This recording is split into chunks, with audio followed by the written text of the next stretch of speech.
So welcome to this session of the Thriving Families Africa Summit. And today we'll be leaning into a conversation that matters for many families: single parenting and money, how to navigate finances with confidence. And to join us on this conversation is Angela Kariuki, that I have known for quite a number of years now. It's such an honor to have you here, Angie. And Angie is a happy soul and lover of life. Anyone who has met Angie, say you can describe her as a happy soul who loves life, a proud mother of two, and an entrepreneur. She runs Angie's Closet, a women's clothing store that empowers women with confidence through what they wear. And she's also a financial consultant under the brand Angie on Bones, where she guides people to create passive income through treasury bond investments and help them achieve financial freedom, live their dream lives, and move beyond endless toil. I feel like I should be your client. Like that's what I want to be able to move beyond endless toil. That's how I feel like I'm in that space right now. But Angela brings a bold authenticity to how she speaks about money, about motherhood, and about life. So her story and perspective will bring such a gift to this summit. Welcome, Angie. So nice to have you here. Thank you so much, Dr. Kara. It's an honor to be here. And you forgot to mention I'm your client as well on this parenting journey. Parenting journey. Yes, yes, yes. That needs to come from you. We don't say who our clients are unless they give us permission. So yes, Angie, also I've worked with her on the journey of parenting as a coach, and it has been such an honor to see you break through some of really deep and steep spaces of your parenting. Maybe we just start there before even we talk about finances. How has your journey of parenting been like over the years? Oh gosh, thanks for the intro, by the way. Parenting is such a journey. It's a journey that just keeps moving. It's a journey, it's a blind journey. You don't know what's next, you don't know what's lying ahead. You can't define it as really good or really hard. It's just a journey. So whatever comes your way, you tackle it and you keep moving. And whatever you do, just ensure you're having fun while at it. Even when things are really difficult, I just ensure I have fun when I can, even when things are tough. But I'd say it's this one interesting, beautiful journey that I don't know, that shows what life is about. I mean, we keep saying we want challenges, we just want to live. And yeah, parenting gives you that challenge of, wow, I can handle this. It comes with its challenges, comes with its own rewards. And it's just that, a beautiful journey. With its ups and downs. I think sometimes we have this mindset of what is ideal out there. And especially if you are parenting as a single parent, I think that weighs even more heavily on us, right? Yes. As a single parent, you really don't know what's right, what's wrong. Am I doing the right thing? I think I want to believe when you have a partner, at least you can see, you can try and gauge, are we on the right track? You can try and, exchange conversations and see what to change. But when you're alone, it's like you're having a lot of guesswork. If you fail, you're like, if you fail, it's on you. If you thrive, it's on you. So you're like, okay, you don't know where this is leading, where this is heading, whether you're doing it right or wrong. So I can imagine it's harder when you're a single parent. But then again, we are told life can't give you something you can't handle. So you take it as it comes. Yeah, there's always that question, really. Am I doing the right thing? Feeling alone, feeling like you're saying, this decision I make, how will it impact the child? And sometimes you see some behaviors and you're thinking, is this because I'm parenting alone? If there was someone else in this space, would things be different? There's also those kind of questions, right? Yes, yes. And my past, I've been married before. I didn't just start as a single parent. I was married for some time. So I have experience of both having a partner and raising the children, doing the life alone, doing the parenting alone. I wouldn't say it's excellent when you have someone, because again, you have different minds, you have different backgrounds, you have different ways of lives. You are raised differently. So sometimes there's a lot of conflict. This is what this one believes in, this is what this other one believes in. And at times it's even harder when there are two minds now trying to raise, have common children to raise.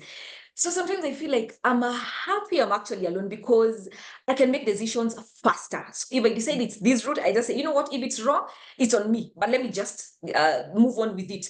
And I feel like I'm able to move much more faster when I'm alone. They say two heads are better than one, but sometimes those two heads can actually derail you along the way. So the fact that I am able to make my mistakes and make them alone, and say, yes, that's on me, and rectify where I can and do it as fast as I can. So it's really, again, a very bad thing doing it alone. Yeah. Yeah. Yeah. So there's definitely the two sides of the coin, and being able to make the decisions on the go.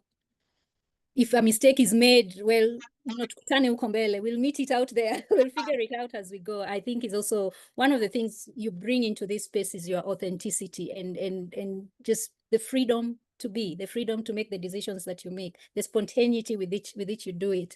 And I think shifting a little bit now, because the conversation for us for today is about finances. If you can say this is what thriving looks like for single parents who are managing money and are managing family life, how does that look like? Paint that picture for us.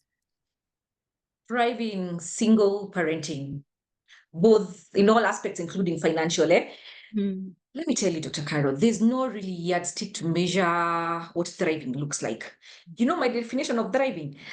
It is if you're still sane, like you're actually sober, not sober of not drunk, sober of you're actually still level-headed, you can think, you can wake up and actually be like a normal person. You're a single parent, but you're actually just doing things fine. You wake up, you take care of the kids, you take care of your business or work if you're employed, and you're actually moving. To me, that is thriving.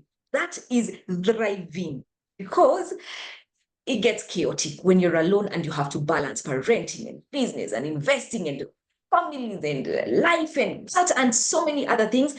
So thriving to me is if you're still very sane, trust me, you're thriving. And not giving up on yourself, not giving up, not dropping anything and saying, you know what, I've given up on the kids, I've given up on my career, No, if you're still moving on and you're able to do so every single day, trust me, you're thriving.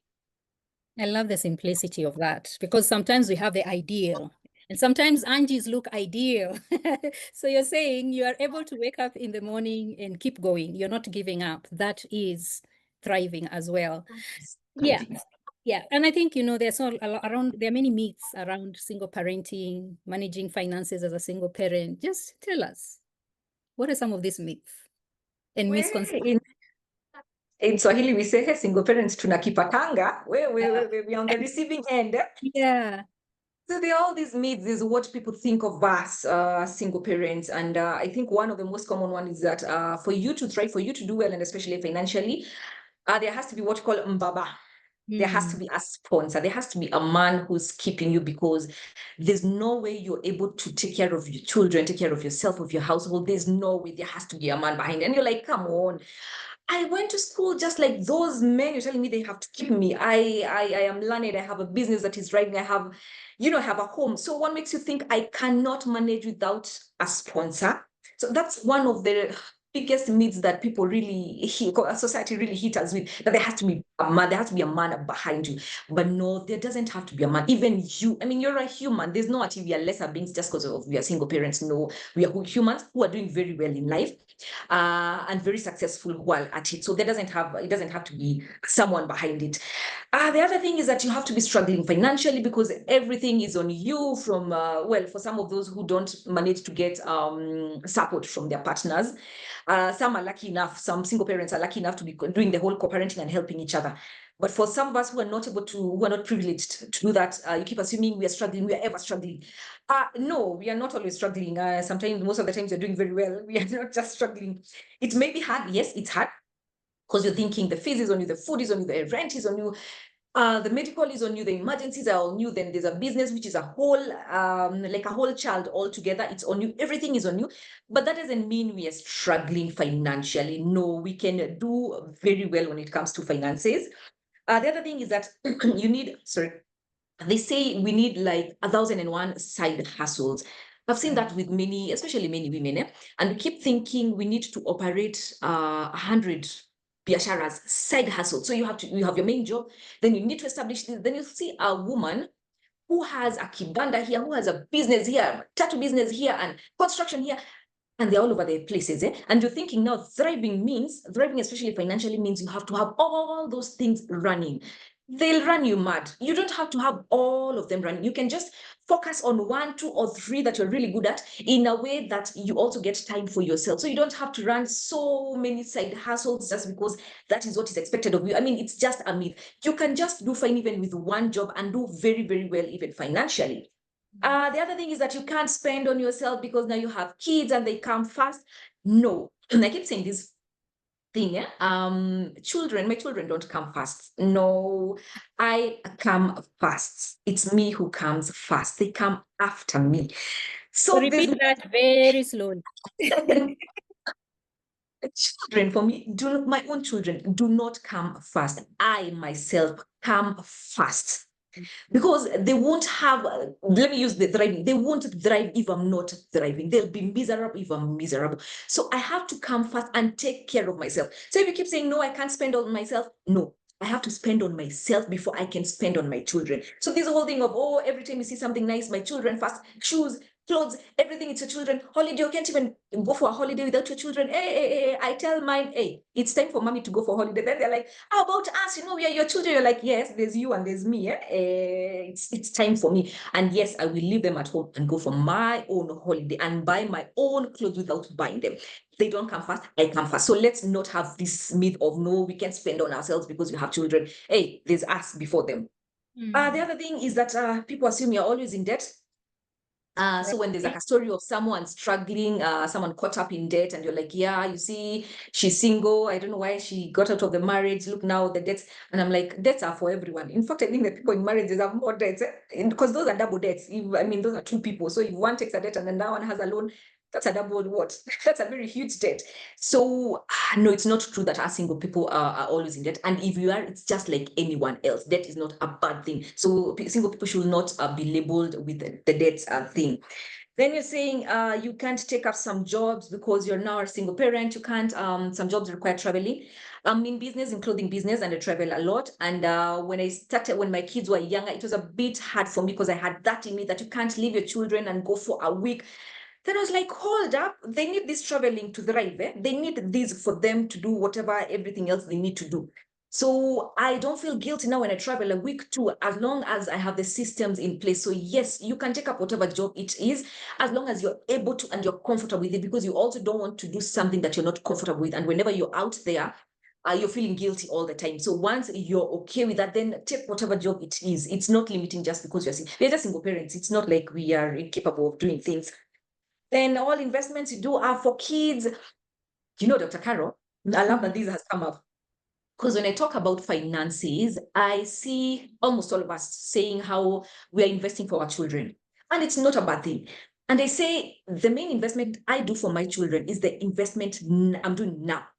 The education I'm giving them, the feeding them, the clothing them, the holidays I'm taking them now, taking care of them now. That's the main investment. And I tell them, do not sit and think I'm working for you. The investments I'm making are for my own retirement. So this thing of you just have to work for your children because there's no one else, there's no backup plan. I'm like, no. I'm taking care of them now and teaching them how to grow up and take care of themselves in future. So all the investments are not for them. In fact, they're not for them. I don't sit and think, oh, they need, I don't know, 100 acres of land. Like, how we think of children when we die in the old age. No, I don't think of that. Me, I'm thinking of how I'll have my holiday home when I'm retired, when I'm in my 50s. Be So able to no, travel even more. yes, I travel even and spend all the money I've made. So Yeah. the investments I'm doing, that doesn't mean that I'm not doing anything, because whatever it is that I'll have, goes to them when I'm done spending, whatever remains. But let's not have that thing of, oh, everything you have to do now has to be for kids because there's no backup and you're just alone. No. So those are some of the myths that I try not to live according to what society expects. Society puts you in that box because you're a single parent. I try not to live in that box and live according to what actually suits me as a human before anything else, because before the labels of, I don't know, single parents or whatever other things, Even whatever mother. other have. Yeah. Yes. Yeah. Yeah. So what suits me first? Yeah. Oh, I love that. And I love, that part. It's very unconformed, to say whatever I'm building, I'm not building it for my children. I'm building it for myself and for my own retirement. And what I've seen that do is when you have that mindset, you actually focus more on teaching them how to be responsible, how to take care of themselves, because sometimes we are holding all that and creating for them all that because there's at the back of our mind, there's a fear. Will they be okay without me? Will they be okay if they don't have this? But if you're focusing on, hey, this is mine, they'll sort themselves out. I think even your parenting focus is different because you're like, I want to be able to prepare you and clip your wings very quickly so that you are independent and you can do things for yourself, right? Yes, that is very true. I love making my children very independent because I think I was very independent at a very tender age, and I love that I was able to do that and even get out of home very early. By the time I was leaving, I was going for high school boarding. After that, I never really went back home. I think just the 2 years that we were waiting before joining campus. After that, I was off and I've never gone back home. So I really want them to be very independent because I know what independence does to a child. They move now, they keep moving and they're happy with their lives. But if you keep there's something I'm investing for you, or there's a car, I mean, once you finish, there's that. No, if I give them, it's out of now because I want to. So I love to have to put that to bring up kids who are very independent. Okay, yeah. And so on a everyday practical way, then how I mean, you really seem like you have nailed that formula of balancing between business, fun, and parenting. That's one of the reasons I was like, I must bring Angie on this summit. And I know there is no one size fit all. I know there is no formula, as in no manual, but just share with us how you have really just managed to balance all that. Balance. Is there anything like balance? I don't think there's anything like balance. Yeah. So I am many things. I am a business person. I run Angie's Closet. It's clothing. I'm the face of the closet. I am my own model. So I model. I run my social media, and it's on purpose because I enjoy it. I always wanted to become a model. Now I didn't get a platform first, so that's why I decided to create a platform for myself and become my own model. So I model for my own boutique. There's the running of the business. There are people there's a team that you're in charge of. There's so much that a business entails. And I've done that for almost 9 years now. So it's a lot of work. There's, of course, my children, two of them. One is turning 16 tomorrow. The other one, yes, she'll be 16 tomorrow. The other one just turned 12. So, of course, it's the teen and the preteen era. And there's a lot to it. And growing up, of course, it's a learning journey. Every step, it's just something new, and you have to learn how to get over it, how to deal with it. So it's been quite some work. I'm also running now Angie on Bonds financial platform where I'm educating people on how to invest, because from my own experience, because there was a way I was investing, then realized it doesn't work for me. I don't want to work forever. I don't want to be kept in that rat race of you have to work, otherwise you can't even enjoy a week, 2 or 3 months out of work. No. So when I realized I'm creating something that's working for me, I started talking about it, and now I've been talking to people and doing consultation, advisory, one-on-one, Zoom, virtual. So there are many things I do. And of all these things I do, I am a very disorganized person. If there's something I don't have the structure, I personally do not have structure. I can't even say on Monday I'm doing this, on Tuesday I'm doing this. No, I don't work like that. I list everything that needs to be done. Then I can take to the first one, then the last one, whichever way. So I don't have a structure. So you can imagine let me use how forwarding my life feels like everything is all over. And it's just how I am. I don't do well with structures. If you give me a structure, it's going to stress me. So I just want to do what I want to do when I want to do. So all those things that I have to deal with, there's no balance. I can assure you that there's no balance. It's like juggling balls. You see the way these guys juggle balls, and they have like how many? So many of them in the air. Yeah? I can assure you that I don't catch all of them. Most of them keep falling. So what I decided is that I catch and focus on whatever I've been able to catch. The ball that I've been able to catch, that is what I'm focusing on. So if today it's for parenting, it's for parenting. What do I want to do with the children? Do I want to travel? Do I want just to stay with them? Do I want to do TikToks with them? What do I want to do with them? If it's time for modeling, I drop that other ball. I let it drop, and I hold the modeling one. Then I'm all there getting my first beat and modeling. I mean, by the time I'm changing like over 50 outfits, it's quite some work, but I love it. Then I decide, okay, now today is not work for a closet. Now I need to go to bonds. What do I want to talk about? There's an auction that's open. How do I deal with the clients? So at any one point, the balls are dropping, but at any one point, there's a ball I'm holding and I'm focusing on it. So that way I'm able to get things going. Once I'm done with the last one, now I start with the first one. So it's just a continuous cycle of dropping, letting the balls drop, but catching what you can and focusing on them. So there's really no balance in all these disorganized life of mine. It's disorganized in a very organized manner. I have no structure, but very structured. you know. Then the other thing is I try to get help. I try to delegate. If there's something that I can tell someone to do, then I'll do that. If my house help or the nanny can be able to take care of that, they'll do that. If there's a relative that can help me transport my kids, I don't know for whose birthday, I just leave them to do that without feeling guilty. I don't have to.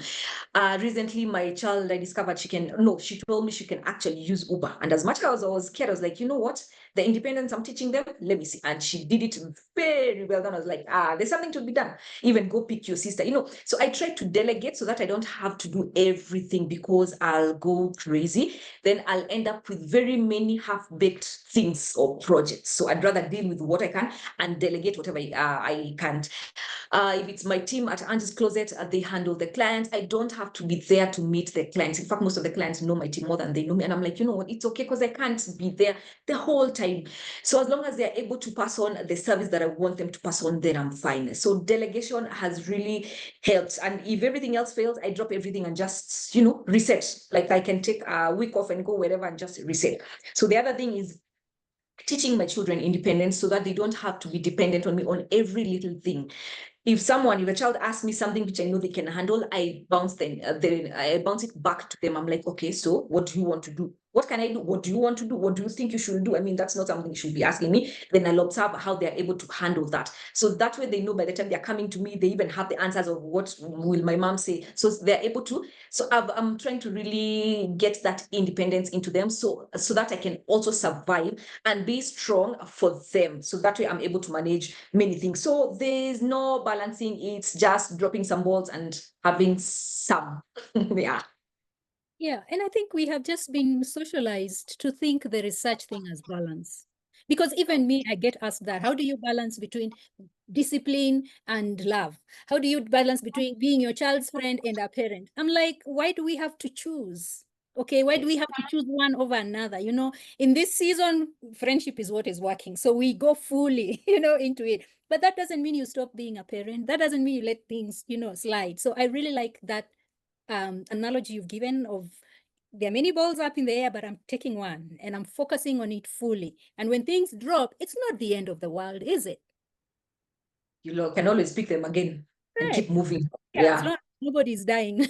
Yes, as long as nobody is dying. Like there's a friend of mine who keeps saying, if the children are fighting when they were younger, as long as there's no blood, it's okay. You continue fighting. Figure it out. Figure it out. Yeah. I think that Yeah. releasing, being able to release and let go is a very difficult space, and especially in parenting, because these are your little, your little you, your mini you, and it's like letting something go that you have no control over. But I think it's also the best gift you can give yourself and your children. It's true. All right. That's very true. Yeah. I mean, I You just love raise that. them as they come. Yeah, exactly.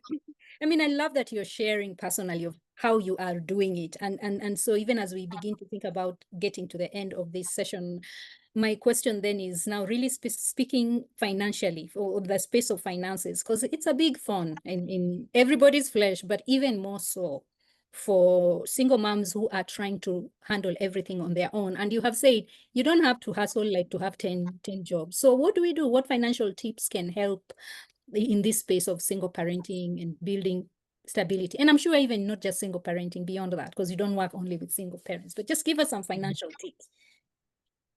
I have several. Let me see what comes on. First thing, we don't really have dreams in place. We don't know where we are going. And as long as you don't know where you're going, you'll keep going round and round because you're not sure where you're meant to go in the first place. And I know it sounds like a cliche statement, but most of us don't know where we are going. We have to have visions. We have to have goals. We have to have dreams. What do we want? Maybe give an example of when Christians are praying, there's what you're praying for. You don't pray generally, God help me, help you to do what? You need to know for what? What do you want? So every time I ask for the people who believe in science, the universe, I will help. What do you want help with? You need to be very specific. What do you want? Is it a house you want? Is it peace? Is it happiness? Is it a retirement? What do you want? We're not clear on what we want. And with that, we keep going round and round. Then we hit our 40s. I just hit 40. Then you're like, wait, where were we meant to be going in the first place? Because you're like, you've been working for many years now, but you're still not sure. Now, when you add the kids, and there's extra budget and there's extra work and things are all over the place, and you still don't know where you're going. So the first thing, I like working with a vision board. I like working with a practical goal where I can see what exactly I want to achieve. When it comes to my health, what do I want to achieve? Where do I want to go? What do I want? I want to look this kind of way, to have this kind of weight too. So I have I like visuals. I like because now the photos give you a visual representation of where you're going. So you form it in your mind, but we need to download it from our minds to somewhere, because you see our minds have 1,001 things. You need to have somewhere where you can observe exactly where you're going, what you want. So I'll have an image showing exactly the kind of body I want to have. So that means I need to incorporate exercise. Someone keeps asking, where do you get the drive to keep exercising every week, nonstop for years? And I'm like, when I go back to my bedroom, I've hung my vision board somewhere in my bedroom so that I wake up and I look at it at any one point. I know where I'm going. I know the body I want. I know how exactly I want to look like. And if I want that, then I need to work on my feeding. I need to work on my exercise. When it comes to my children, where do I see them? What do I want them to achieve? They're in school. So what do I want them to be in school? They are in activities, their grades, just have a visual of what exactly do you want to see in your kids. Your finances, you can't say you want money. Money, even 100 shillings is money. You need to be very specific on what exactly do you want.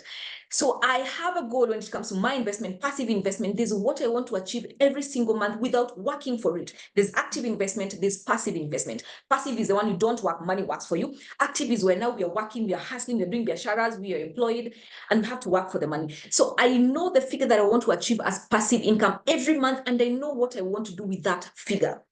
When it comes to, let's say you want a house, what kind of a house? Where will it be? How many rooms? Is it just an apartment? Is it a bungalow? You need to know exactly what do you want to achieve. When it comes to something like peace of mind, what does that look for you? When it comes to happiness, what does that look for you? When it comes to of course, at 40, we want to travel. Where do we want to go to? You can't just say you want to travel. Even going to, where do I say? Even going to Muranga is traveling. So where do you want to travel to? So we are too vague when it comes to creating our own visions, our own dreams. And you know what? We have the power to create our own reality. We don't just leave everything to chance. We create with the mind. So you tell your mind, you see it, you visualize it, you see where exactly you want to go, where you want to be in the future. If you don't have that, then you'll keep moving, but there's no way you're moving. 1 minute you're investing in this, then the next minute you're building this, you're buying this, you're over the place. But when you have that, a focus on where exactly you're going, it helps you move. So another practical example is we need to build passive income slowly over time. You'll realize that if you look at our parents, most of our parents, they worked all their lives, and the passive income they had in mind was pension for those who are employed. But when you look at that pension, it's a very small amount, might not even sustain them. At old age, you need money, you need liquid cash, because every other time, sijui arthritis, sijui pressure, sijui, Yeah. Yes. So you don't want to end up working all your life. And then at some point, of course, the energy starts declining. You're not able to be as productive as you were. The technology is here. The Gen Zs are here, full of energy and attitude and everything else. Those people are something else. I love So them. I love that too. We need a bit of that. So you don't want to keep working all your life and then what? Then go back to the village and then have a humble home and then what? You know what? We need to create a passive income. You need to start making your money work for you. The minute you start working, start building a passive income. That is what we call wealth. When you create that thing, it's like having a tree that gives you fruits every season.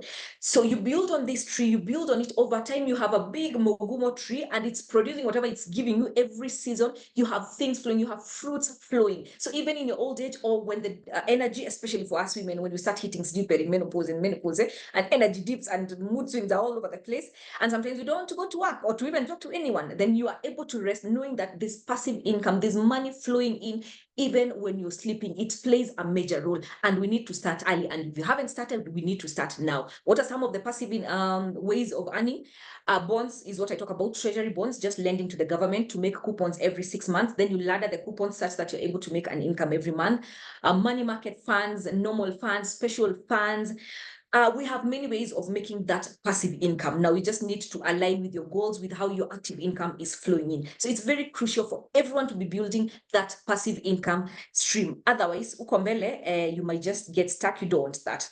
The other thing, have your mind on your goals at any one time. Don't stop at saving. We have this thing where we save. We are told to save. In fact, the finance that we were taught, the money lessons that we were taught growing up is make money and save, make money, buy land, make money, build bus. No one was taught anything after that. Or if it was taught, I think in Ingilila, then it was out through the other year. It never really sunk in.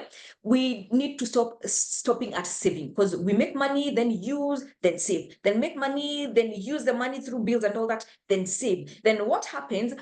Our universe is funny. When it sees that you have a certain savings, that's when you see something funny happening, like your grandfather has swallowed a whole gem, and you're like, okay, now you have to scoop from your saving and take to, or you have to help. I mean, that's your grandmother. You can't leave them to swallow whatever they're swallowing. So it's very dangerous to stop at savings. We need to stop this savings culture, because we keep saving and saving and saving. If you don't direct that savings into investment, then that savings will keep going away, and you'll keep saying, but I've been making money for the last 10, 20 years. Where has the money gone? Every time we're like, where has the money gone? This money we put in savings, we need to direct them into investments non-stop. We need to keep channeling them into investments. Otherwise, we'll keep getting emergencies that may not even involve you directly, and we'll keep chimbaying from your savings to give even your pastor, because there's this event, they need to buy a car, they need to buy a land cruiser for the pastor.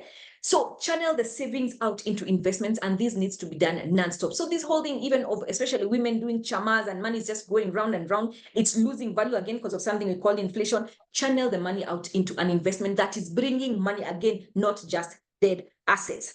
The other thing, we need to understand investments and what each investment does. There's this video of Nyoro going around where he's telling people this thing of buying land all over the place. We are done with that now. We can't keep buying pieces of land all over the place. We are done with that.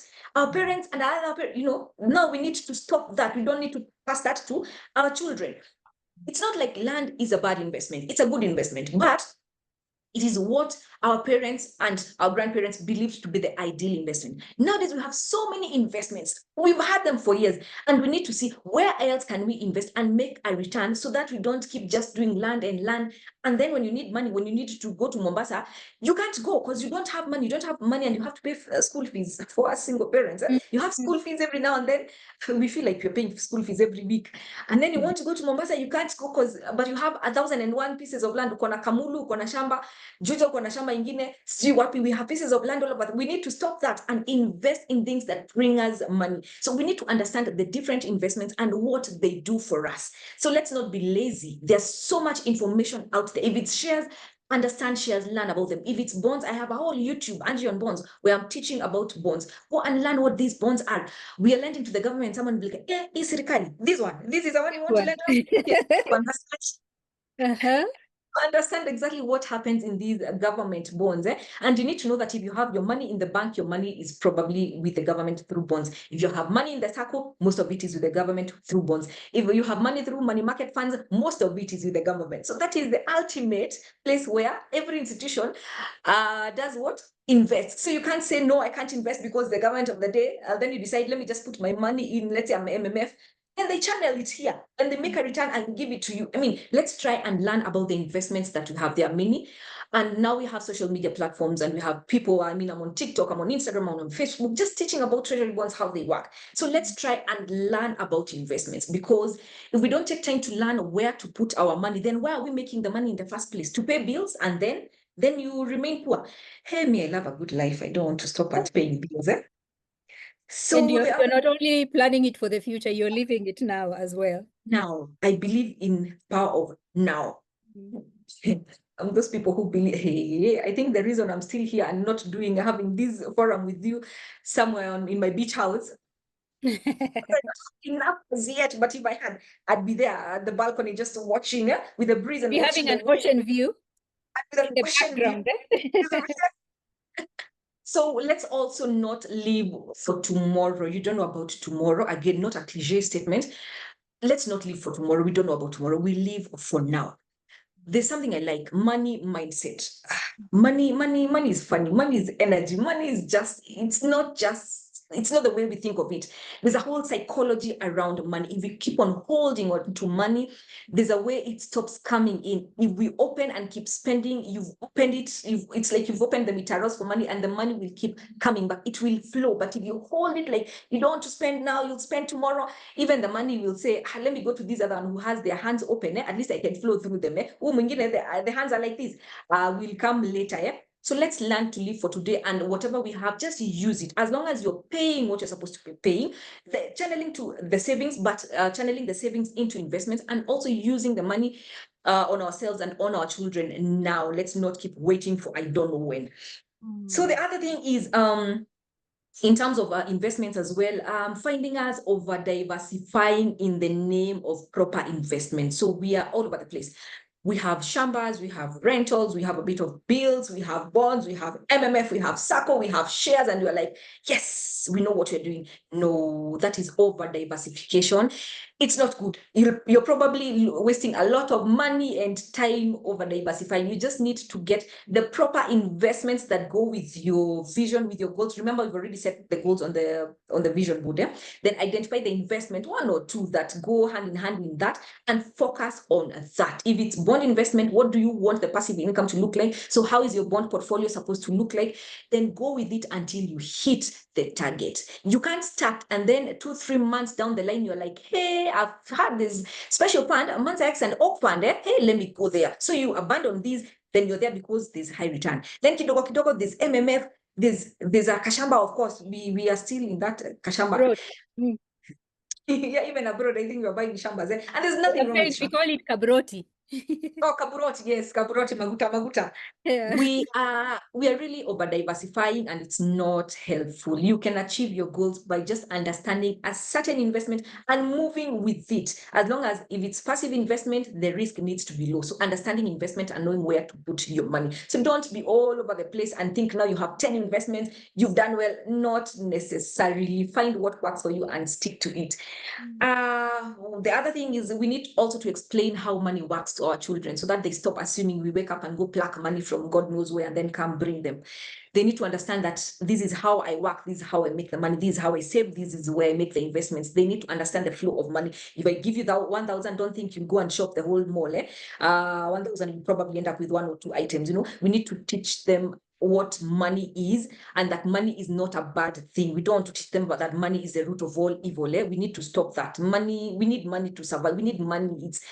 There's nothing wrong with money. We need to teach them what money does, how to make that money, and what to do with that money once they make that money. So those are some. I can go on and on, but that's some of what I have on my list of practical financial tips that I've also applied in my life to try and do well in life so that I don't struggle, because I don't like struggling. I love a good life.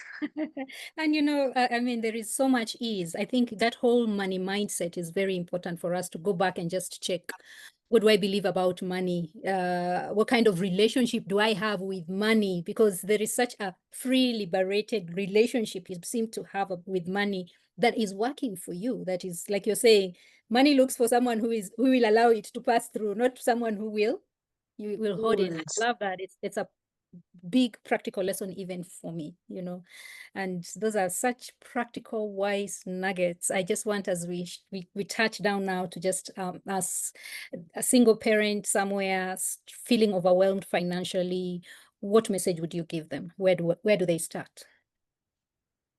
They need to be very honest with themselves with where they are. I believe in miracles, but there's also reality. So you need to work with reality. Even as you dream and dream big, you also need to know where exactly you are, so that you're able to make decisions, financial decisions, based on where you are, and keep growing over time. Don't be here, but then you're living like you're there, and then you're straining, and then everything is just a mess. Be honest with yourself. Where are you? What can you do as of now? It's okay, I can only afford this kind of school for my children, but in 2, 3, 4 years, I want them there because of that, because there's this crap that I want them to do, So be okay with where you are, even as you work with where you want to be. That is one of the things. Dare to dream. Let's not limit our dreams. If you want, I love talking about my beach house, because I need that beach house. Coming, it's Dare to coming.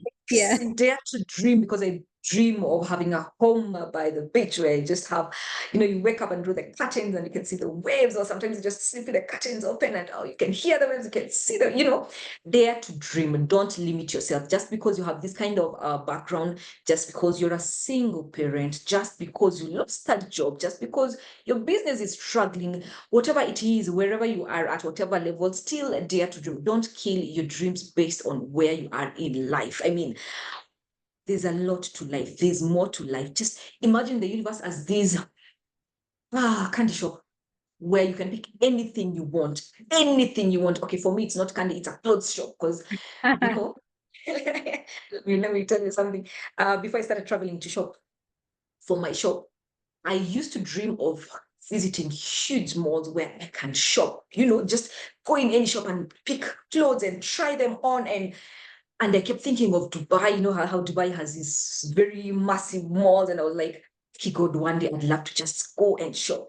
But then it may not have been very practical, because how are you shopping the whole mini if it's just for your closet? Then I got a closet where I can sell. So that's how I named it as this closet, by the way, because I'm shopping like I'm shopping for myself. But because I can't wear all those clothes, so I just pass them on to so I shop for my clients. So dare to dream. That was a dream for me one day. And then nowadays I'll go to those malls and I'll be like, I'm shopping and picking, and I'll know what to do with the clothes. So dare to dream. Don't limit yourself based on, hey, but I'm here and you're telling me I should be there. Yes, just dream. It's free to dream. Dreaming is free to any rich and poor person in equal measures. So don't limit yourself. We can't say, it's not like some people have small gods and some people have bigger gods. No, we're all in the universe created the same, with the same God at the same level, but our mind is what limits us. So stop limiting your life with your mind. Dare to open it up, dare to dream. Wherever that time comes and you can afford that, well and good, but don't just stick around here. Dare to dream. The other thing is, don't try to eat the full elephant. Sometimes we really get overwhelmed as single parents. Me, at Okiniona, but sometimes I'm hit by anxiety. And because you have a lot, there's just too much. There's that business, there's the kids, of course, there's a family. Now we have, at our age, you have aging parents. And those are our other babies as well. They are our responsibility. Kwanza now, when I call someone like my mom, and then I hear she has homa, and I'm like, oh my God, please don't get sick. Please not now. Just don't get sick. Because I know that's also part of my responsibility. They are now my children and I want them well. So sometimes we have so much that we don't even know where to start. Then the parenting, you've walked me through parenting journey, and it hasn't been easy. I've gotten to a point in parenting where I didn't know what to do with my children, because they're acting up. They're doing this and that, and I don't know. I've never been a parent before. How would I know what is wrong with them? I'm giving them the best I can.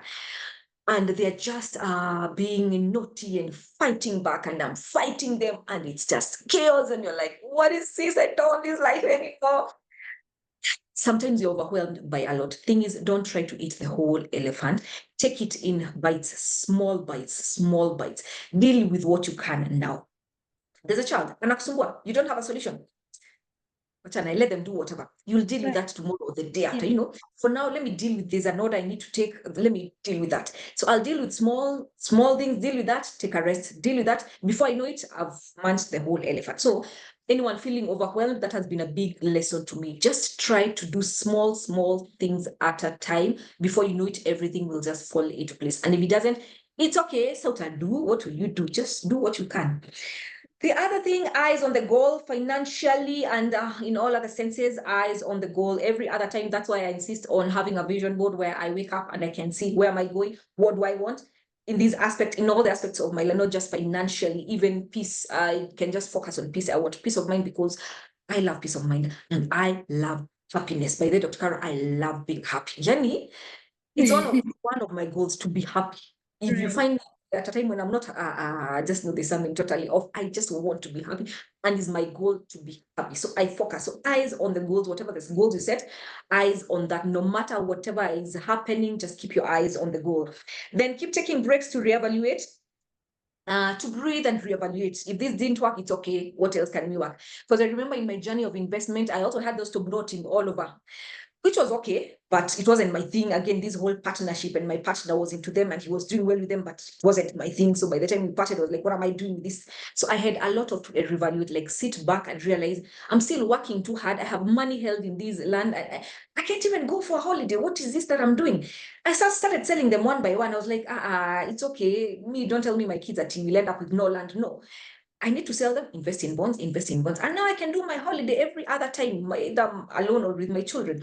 So every other time, sit down, breathe, reevaluate your life. You can change as many times as you want. It's not cast on stone. You don't have to keep following what others are following. You don't have to be in that box of community expects this of you, culture, life expects this of you. You are supposed to be going right. You go left and see what is in the left. If it doesn't work, whatever is on the left, then you can always turn, it's not, nothing is cast on stone in this life. So keep taking breaks and reevaluating life. Prioritize, of course. See what is important at any one point, depending on how things are going. But whatever you do, please prioritize yourself. Always make yourself a priority in whatever you do, whether it's the time, financially, whatever it is, make yourself the number one priority. Be honest with your children as well. Tell them what's happening. I mean, my children are grown now, and now we can even discuss what was happening in their past lives, in our past lives when we had fights and we didn't understand what was happening. And now, through the help of my coach, Dr. Caro, I'm able to tell what stage you are able to help me. So the other thing, last but not the least, I can go on and on. It's being honest with your children. Talk to your children. You might assume they're kids. You might assume they don't know much, but just keep talking to your children because they see you, they understand you, they feel you, and they might make that burden even less when you talk to them. I was talking to my daughter the other day, and the one who's turning 16. We've had quite a crazy time bringing her up.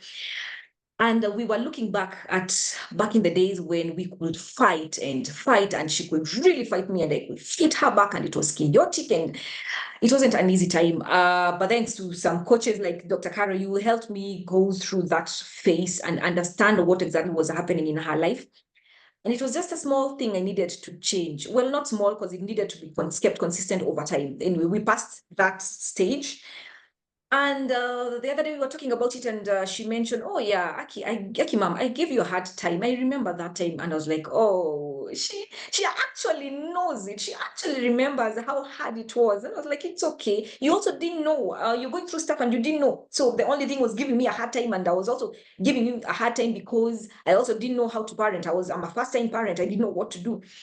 So be honest with your children. They see you going through whatever you're going through. Just talk to them. They might not help much, but them just understanding whatever exactly is happening through good times and hard times, it's a very positive thing for you and for them. So they also don't sit and think life is just perfect. They know, yes, you went through stuff, but now life is better. So children learn more from what they see than what they hear. So they'll remember the things you went through, the things you told them, they'll watch and you'll talk to them. And, it also shapes their lives positively. So don't assume they're just kids they don't understand. No, they understand a lot. Be friends with your children. So yeah, those are some of the things that can help someone out there who is feeling overwhelmed, especially financially or in other aspects. But just know that life is beautiful and it keeps flowing, and no one has a manual or a formula. Even those people who you think they have their shit put together, they have their struggles. You are doing amazingly well. You're doing well. Keep going. Wow, thank you so much. I mean, you've shared so much wisdom from your story. And I think just reminding us that a lot of things can coexist. It's important that you have your vision and you have your goals very clearly, but then go easy, having all those balls up in the air and letting them drop. So just having a vision doesn't necessarily mean that you must follow a certain structure, but keep your eyes on the goal. Very, very practical wisdom. Having conversations with children and just allowing them to see who you are. And for me, hearing you say your child at 16 is looking back and saying, Mom, I took you through all that, and knowing the journey that you have had. It's also hope for many parents that, what, keep going. A time will come. Not every time what you see is going to be the same eternally. This is not forever, but you keep doing your work. And I also love that you have said, you know what, sometimes you drop that parenting ball because some business thing has to be taken care of. So it's not the end of the world, because again, things will come full circle. Thank you so much for sharing. So real, so practical, such practical wisdom. And just where can we find you? So on Angie's Closet, where I dress the woman so that she can elevate her confidence, her self-esteem, so that when you do life, you do it confidently. So I dress them. I have a boutique in Kilimani, Agwins Arcade, in Halinga. I'm also online as Angie's Closet. When you Google Angie's Closet, you can find me on my social media platforms. I have a website, I have Facebook account, IG, and you can always walk to the shop, and I have a brilliant and amazing team that will dress you up. So we don't just sell clothes, we style you so that you get that confidence that you really need to conquer it all. On Angie on Bones, on TikTok for short videos. I'm on YouTube for the basic, all the knowledge that you need. The basics on Bones, you'll find them on YouTube, Angie on Bones. I'm also now on social media platforms, TikTok, Instagram, Facebook, where I keep updating on what's happening in the world of Bones. And for all my other shenanigans, because I live life and I do some crazy things and I talk about anything and everything, and I have a family there where we just walk this journey and just laugh and just be silly and just, just be us. Facebook Angela Kariuki, that's my personal page. Right. I mean, love, you've brought a lot of vibrancy and joy and a lot of wisdom to this summit. And I just wish you all the best as you keep doing life your way. Thank you so much for being here. And we will definitely be sharing details of how to connect with you in the summit resources. Thank you so much for honoring us with your presence in the summit. Thank you for having me.